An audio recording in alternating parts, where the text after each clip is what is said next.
last part ended with, we went in business with the kiosk. And how did that go, you ask? A little something like this.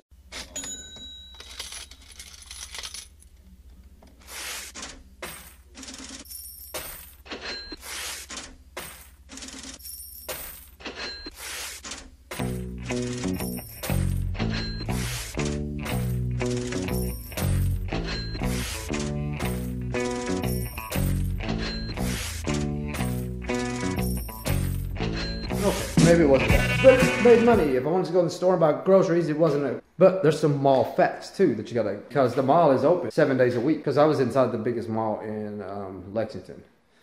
Kentucky is where I'm at. 7 days a week, dude. 10 a.m. to 9 p.m. Monday through Saturday. And I'm talking noon to 6 on Sunday. 2 people can do that. So when I opened it, I had a partner who was running the other one. He ran it for like 3 years, you know. Well, he got married and they moved out of town. Sold out his half to me. No big deal. I love the dude. He's one of my best friends. So as you can imagine with these kind of hours, I'm there all the time. And eventually, once John, his name is John, he leaves, I got to replace him with somebody. I mean, it's not like a regular job where somebody comes up and says, hey, can I get a number 2 off the thing? And you're like, oh, a watch battery and a bracelet resizing? No problem. That'll be $11.99. You're gonna learn as you go. I mean, you're gonna look at something and go, oh, that's nothing, 2 minutes, $5. Boom, takes you 30 minutes. And you got 2 other customers waiting on time management. And you got a price off the top of your head. Usually there by yourself. That's the difficulty with it because that was my trick. I'll do it right here, right now while you wait. You need a ring resize, give me 30 minutes. You know, you're welcome to leave it and give me like 3 days and I'll grab it when I'm not like, because that's what started happening. I started staying up there after hours, literally all night long at times.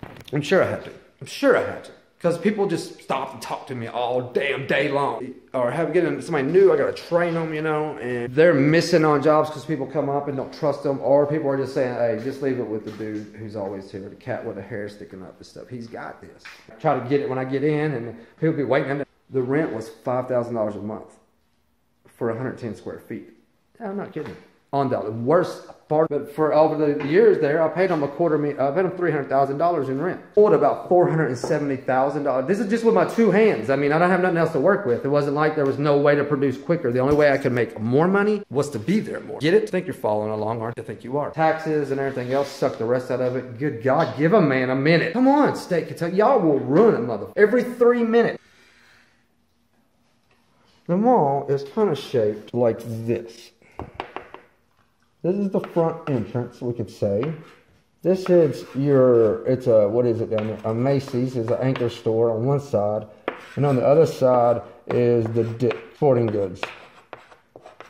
This is Sears. There's a Sears in the middle of it. That's Sears right there, right? That's the main entrance. This is where all the good shit is and the most expensive rent. This is the cheapest. I'm right here. CBL Properties did not own this. Sears was going out of business everywhere, like everybody already knows. So CBL says, you know what? We're going to buy this part. And we're going to make it an amazing, wonderful world. Big ass spot, dude. And it's going to take a minute for them to tear it down and rebuild it back up. What does that mean? That means there's going to be a big blockade right here. And you ain't coming down this side. There's going to be a big blockade right here. And you ain't coming to this side if you parked over here.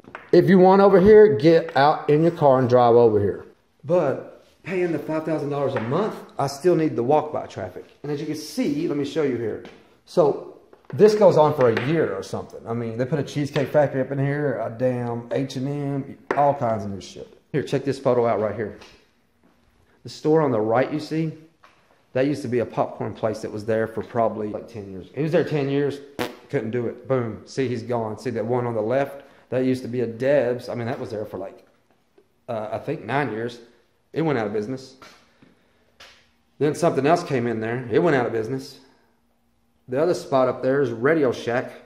They went out of business. So you see there's 3 stores right there. They don't fill it back in. Listen to me now. They don't refill the spot with a new vendor. They don't fill it back in. Dude, they filled it in. I moved out November. It still wasn't filled in. No one ever came in that spot. Now, I pay the extra rent because so things start getting a little sticky real fast for us. People just don't. I mean, it's not really well organized how they're doing the remodel. The worst mistake. Now, when I got out of the joint, my credit score was negative 408. I went and got a car.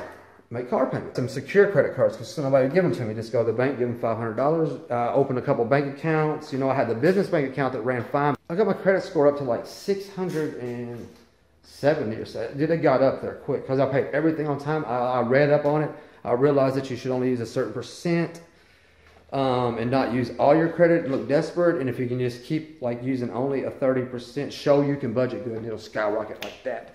However, when I went to any banks to ask for money, I got denied everywhere all over town with 30 co-signers. They would have said no. Wasn't doing it. 2012, 13, no. During the mess of this, you know, I actually need a little money to make. Then I learned, and this is the worst mistake I could have ever made, and these people it has destroyed everyone they've ever done business with. And also, if anybody learns anything from this, they'll know not to fuck with these guys.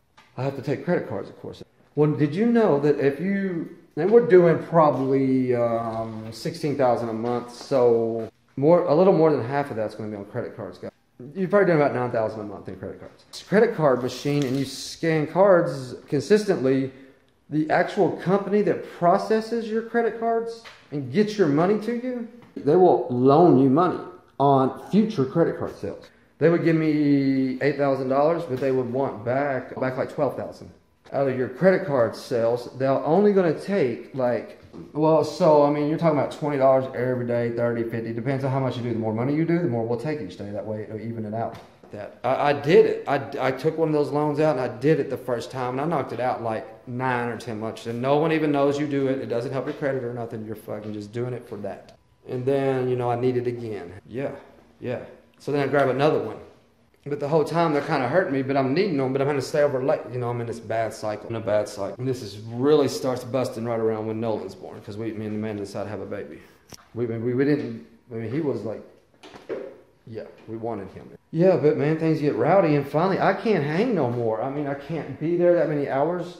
Nolan's starting to be 2 years old, and it's burning myself at both ends, countless hours and hours and hours that I never will get paid for. Hopefully, I can get out of here if all I do is get rid of the rent. I'm actually hemmed up again, and I'm already got a loan out with the credit card people.